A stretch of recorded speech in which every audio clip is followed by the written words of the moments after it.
Hello everyone, welcome to algo Bangla 29। আজকে আমরা set STL থেকে আমরা আরেকটি প্রবলেম নিয়ে আলোচনা করব, যেটি হচ্ছে আমাদের হ্যাকার র্যাঙ্কের একটি প্রবলেম।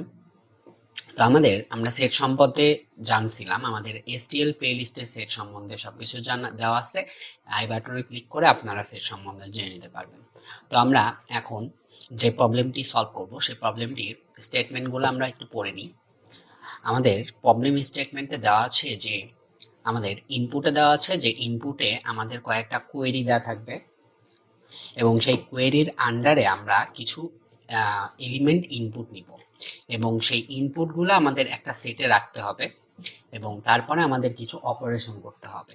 যেরকম আমরা এই যে আমাদের টেস্ট কেসগুলো এরকম যে আমরা প্রথমে 8টা কোয়েরিজ নিব এবং প্রত্যেকটা কোয়েরিতে 2টা ইন্টিজার নিব এবং এই 2টা ইন্টিজার ডিপেন্ড করবে যে আমরা সেটে কি অপারেশনগুলো করব। যেরকম আমরা যখন ওয়ান ইনসার্ট মানে ওয়ান যখন আমরা নিব তখন হবে হচ্ছে আমাদের সেটের এলিমেন্ট ইনসার্ট করব বা ইনসার্ট অপারেশন হবে। যখন আমাদের 2 নিব তখন সেটে হচ্ছে ডিলেট অপারেশন হবে। আর যখন 3 নিব তখন হবে হচ্ছে আমাদের ওই সেটের মধ্যে ওই এলিমেন্টটি আছে কিনা সেই এলিমেন্টটাকে ফাইন্ড করতে হবে, মানে খুঁজতে হবে যে ওই এলিমেন্টটা ওই সেটের মধ্যে আছে কিনা।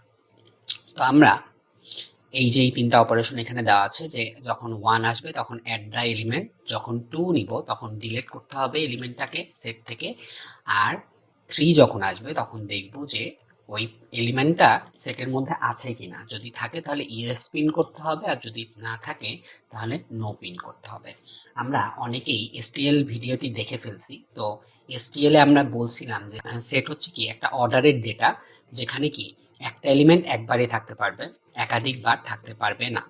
যেরকম আমরা এই টেস্ট কেসের দিকে লক্ষ্য করলে আমরা দেখতে পাবো প্রথমে আমরা 1 নিছি অপারেশন, 1 অপারেশনের জন্য এটা ইনসার্ট হবে, তো 9 ইনসার্ট করলাম।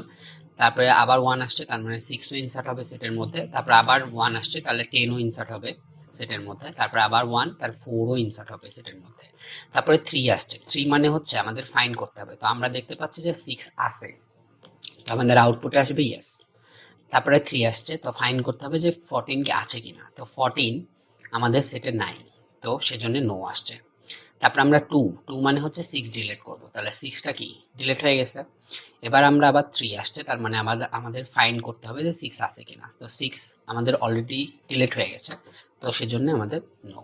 এটাই ছিল হচ্ছে আমাদের স্যাম্পল টেস্ট কেস এবং এটা ছিল আমাদের আউটপুট।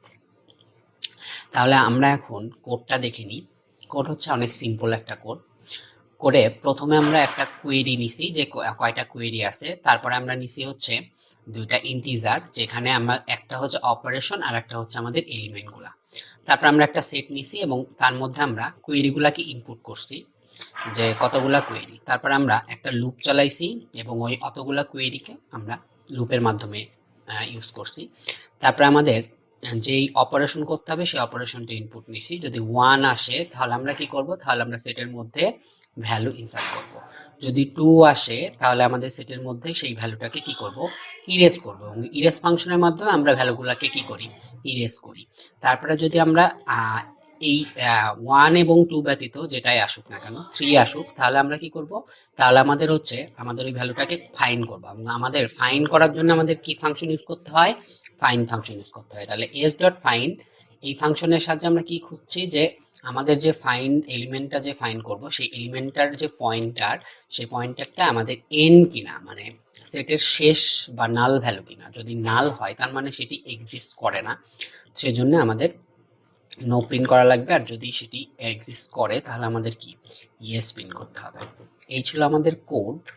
এবার আমরা যদি কোডটি রান করি বা সাবমিট দিই তাহলে দেখি যে কি হয়। এই যে আমাদের কম্পাইলার সাকসেস এবং আমাদের কি হয়েছে, কোডটি অ্যাকসেপ্ট। এই ছিল আমাদের আজকের second problem, third problem. Algo বাংলার সাথেই থাকুন। অ্যালগো বাংলা চ্যানেলকে আপনারা সাবস্ক্রাইব করুন, লাইক করুন, শেয়ার করুন এবং আপনারা প্রবলেমগুলো প্র্যাকটিস করতে থাকুন। এই লিঙ্কটি আপনার ভিডিও ডিসক্রিপশনে দেওয়া থাকবে, আপনারা সেখান থেকে ভিডিওটি লিঙ্ক থেকে আপনারা প্রবলেমগুলো প্র্যাকটিস করতে পারবেন। আজকের মতো এই পর্যন্তই। সবাইকে ধন্যবাদ।